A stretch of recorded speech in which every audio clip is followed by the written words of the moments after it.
Hey, iMovie Dave here. Today I'm going to do a review on a recently purchased 2012 Hyundai Elantra GLS with the preferred equipment package.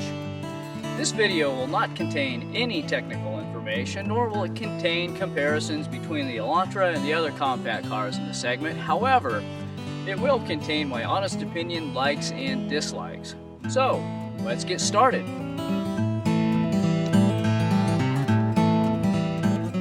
After having considered several of the other compact cars, I kept coming back to the Elantra for several reasons.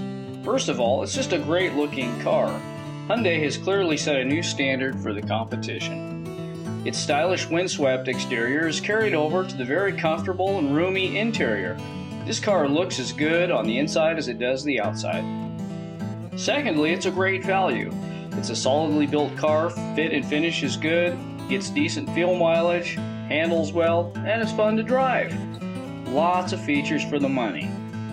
Lastly, Hyundai has a great warranty, 5 years, 60,000 miles, and a 10-year, 100,000 mile powertrain warranty. I have a short list of dislikes, but a very long list of likes about this car. Let's start with my likes.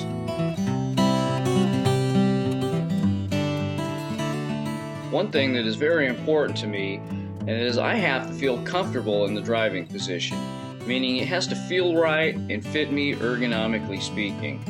I have driven many different cars that just felt weird, somewhat disconnected from the road. Not the Elantra. The interior surrounds you in such a way as to create a comfortable and confident driving experience. The window and door lock controls are nicely located. The economy, dash light dimmer, and the traction control buttons are located on the left dash panel. When pushed, the economy button basically short shifts the transmission and seems to govern down the engine in an effort to save fuel. So far, I haven't been able to determine that it makes much difference in economy. The audio system includes a single optical drive, AM, FM, and XM radio, and has a voice control integrated Bluetooth. The large illuminated display is a little distracting at night but can be turned off with a touch of the display button. The sound quality from the 4-speaker system is good and slightly better than I had expected. It also has built-in iPod and USB flash drive connectivity and has an auxiliary power supply for your cell phone charger. The steering wheel contains audio, Bluetooth, cruise control, and the dash display control buttons. The audio controls are cool, but I find I prefer to use the dash controls. The digital clock is sculpted into the center dash and contains outside temperature. The analog tachometer and speedometer are large, well-lit gauges with nice sized numbers, easy to see at a glance. The two center drink holders are okay, but the rear one is almost unusable when the armrest is extended. The door panel drink holders are at such an angle that they are only good for a water bottle or something with a lid to prevent spilling. Nice deep center storage compartment with sliding armrest.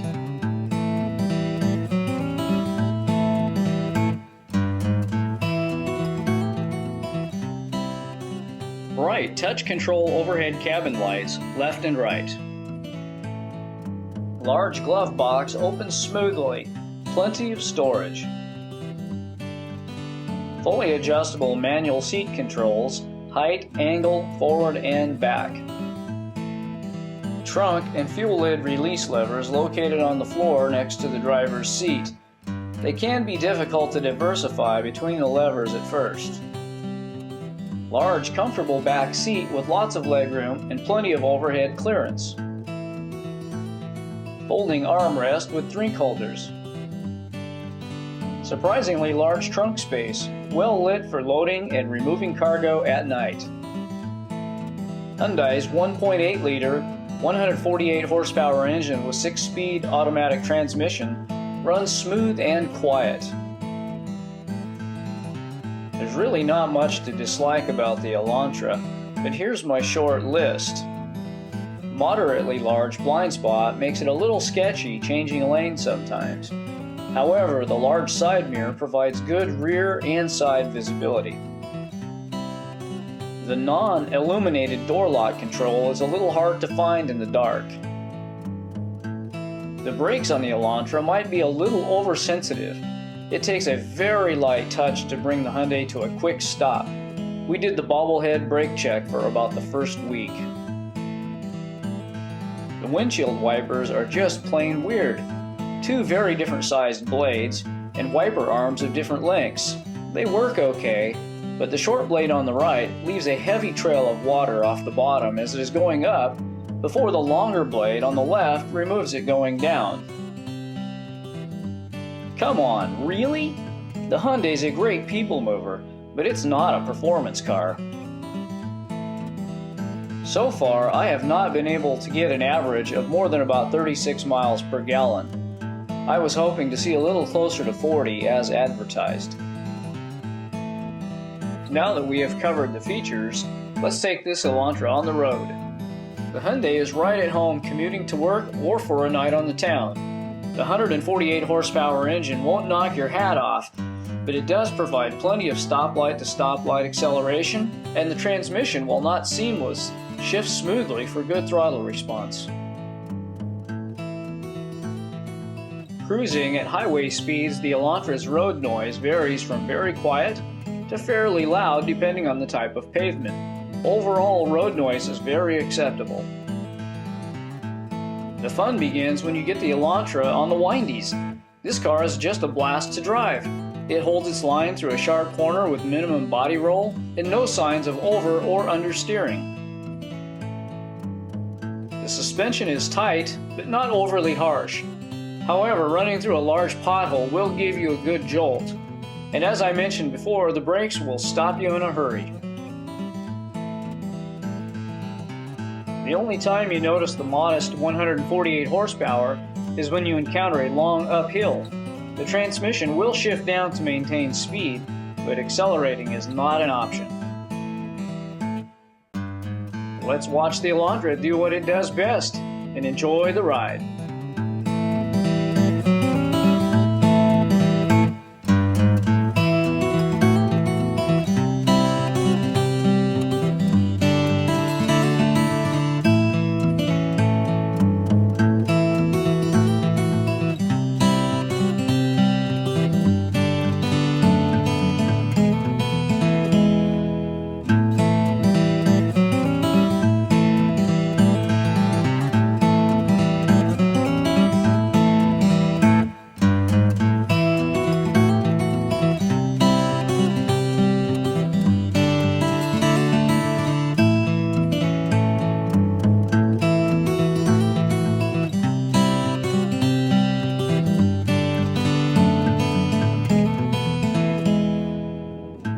Thank you for watching the video on the Hyundai Elantra. I hope you found it helpful. And remember, drive safely out there. The life you saved just might be mine.